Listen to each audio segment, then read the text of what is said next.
Très bien. Alors tous les couples mariés sont soumis à un régime matrimonial, c'est-à-dire un ensemble de règles qui fixent la répartition des biens entre les conjoints et qui définit les droits et les obligations de chacun des conjoints.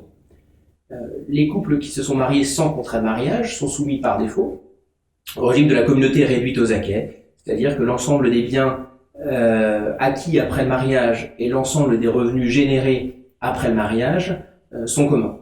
Ce régime matrimonial ne correspond pas ou ne convient pas forcément à l'ensemble des couples mariés et ils peuvent alors décider, dans le cadre d'un contrat de mariage, de choisir l'un des autres régimes matrimoniaux proposés par le Code civil.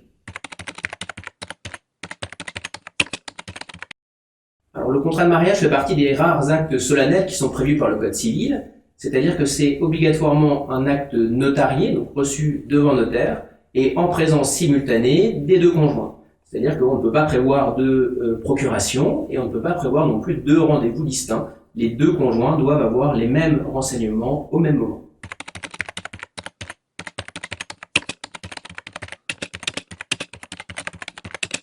Alors la signature d'un contrat de mariage permet de choisir entre les différents régimes matrimoniaux qui sont proposés par le Code civil. On distingue trois types de régimes matrimoniaux. Le régime matrimonial de communauté, qui peut être plus ou moins étendu, le régime de séparation des biens, et le régime de participation aux acquêts.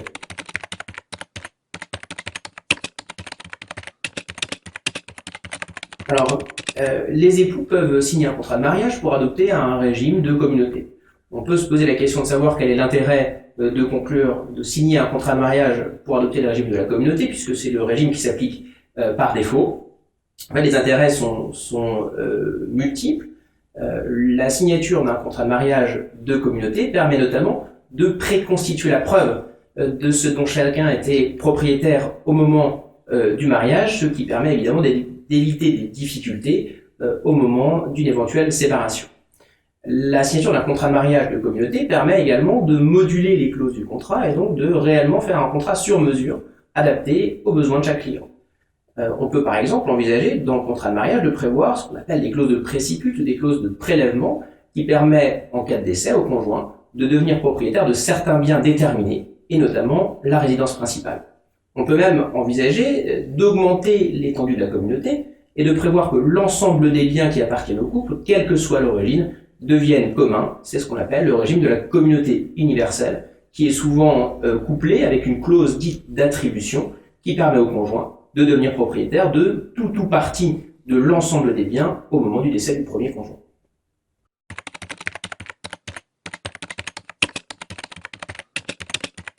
Alors, quand on pense effectivement à un contrat de mariage, on pense quasiment systématiquement au régime de séparation des biens.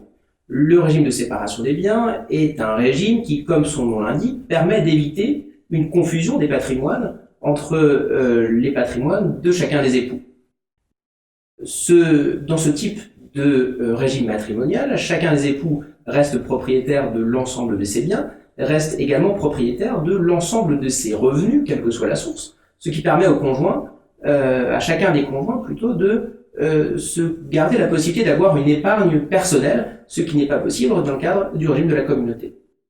Le régime de séparation des biens est essentiellement proposé dans deux types de situations. D'abord, lorsqu'on se trouve en présence d'une famille dite recomposée, parce que ça permet effectivement d'éviter des confusions de patrimoine et donc des risques de contestation au moment d'une éventuelle succession.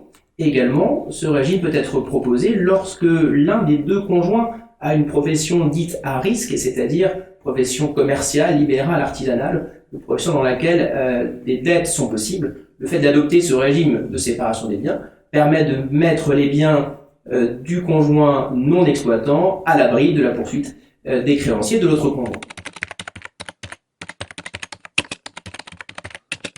Alors, le régime de participation aux acquêts est un régime très intéressant, c'est un régime hybride qui emprunte à la fois au régime de séparation des biens et à la fois au régime de communauté. Pendant toute la durée du fonctionnement du régime, c'est-à-dire pendant toute la durée du mariage, les époux fonctionneront comme un couple séparé de biens, régime qu'on vient de voir il y a quelques instants, qui permet essentiellement de protéger les actifs de chacun des deux conjoints en cas de difficulté financière pour l'autre conjoint. Mais l'intérêt de ce régime de participation aux acquêts, pour les époux qui souhaitent effectivement se protéger tout en ayant un esprit communautaire, c'est que à la dissolution du régime matrimonial, le régime de participation aux acquets fonctionne comme une communauté. C'est-à-dire qu'on analyse le patrimoine de chacun des époux au moment du mariage, on analyse le patrimoine de chacun des époux au moment de la dissolution, divorce ou décès, et si l'un des deux patrimoines s'est enrichi, il doit verser la moitié de son enrichissement à l'autre conjoint. Donc, effectivement, de manière arithmétique, on a une égalité, un partage plutôt de l'enrichissement qui est fait entre les deux conjoints.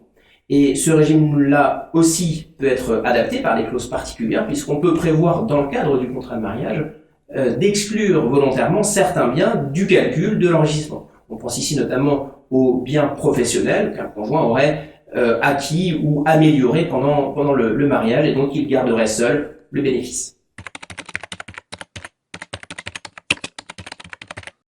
Alors la situation familiale et patrimoniale des couples pouvant évoluer, il est logique que le régime matrimonial choisi dans le contrat de mariage puisse lui-même évoluer. On parle alors de changement de régime matrimonial, et même si une loi est récemment entrée en vigueur pour assouplir la procédure de changement de régime matrimonial, le formalisme d'un acte de changement de régime matrimonial reste aujourd'hui un peu plus lourd que la simple signature d'un contrat de mariage.